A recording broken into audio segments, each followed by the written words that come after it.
Most people don't realize what actually gives a video that premium feel.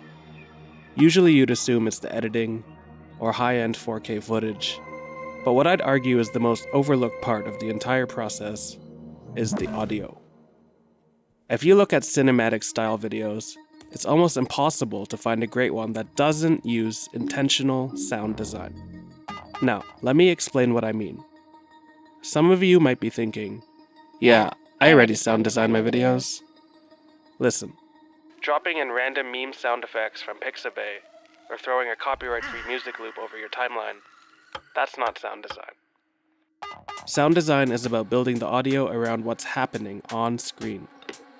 It's there to support each moment, add weight to the visuals, and keep the viewer engaged without them even realizing it. If that hurt a bit, well, good. Time to lock in. Here's a clip with a standard, dry audio track over it. When they entered the home of a well-known Elvis impersonator in Las Vegas, Nevada, they found something horrific. The king was dead. Again. Hello, true crimers. This is the case of Dana McKay and Mary Huffman. Viewer discretion is advised.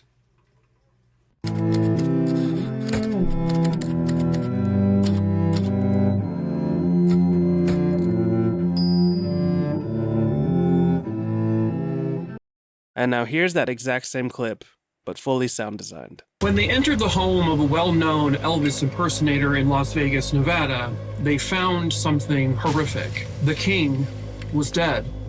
Again. Hello, true crimers. This is the case of Dana McKay and Mary Huffman. Viewer discretion is advised.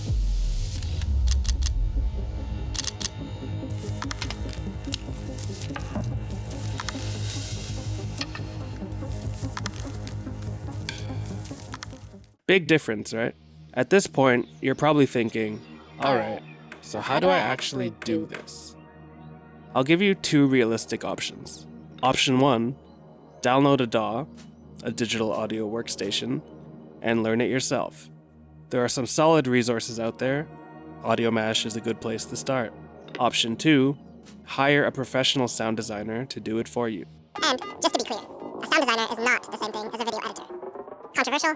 Nope. Just facts. Alright, let's jump into the project. I'm using Ableton Live, but you can follow along in any DAW. I've split this project into two main groups, the voiceover and the sound design, to keep it very simple. Now, I'm not talking about voiceover mixing today. I'll save that for its own video. Today we're focusing on the magic. Inside the sound design group, I've sectioned it into three parts: musical, impacts and risers, and Foley. For the musical group, this is for anything that adds atmosphere or musicality to the video. Here I'm using 3 instances of Serum 2 to add some dark, eerie drones because it's a true crime clip.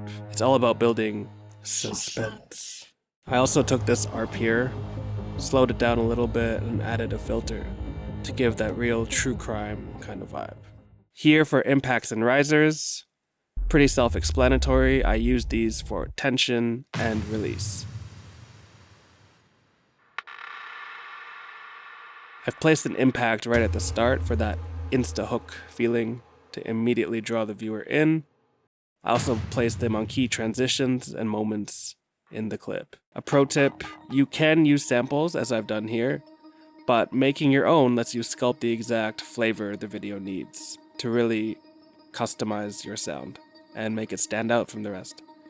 Let me know in the comments if you want a tutorial on that later on. The last group here, Foley. So some of you might not know what Foley actually means or what it is. In simple terms, Foley is what makes the video feel real. It's like the ASMR of the video world. As for laying down the Foley samples, there is no real rule here. I used a couple clicking sounds on the typewriter, swooshes and thuds for the text animations. You get the idea, yeah? So that's the breakdown. Let's listen to the final result one more time. When they entered the home of a well-known Elvis impersonator in Las Vegas, Nevada, they found something horrific. The king was dead. Again. Hello, true crimerers. This is the case of Dana McKay and Mary Huffman. Viewer discretion is advised. Notice how much more engaging that was. That is the magic of sound design. That's it for this one. If you learned something, drop a comment. I'll see you in the next one.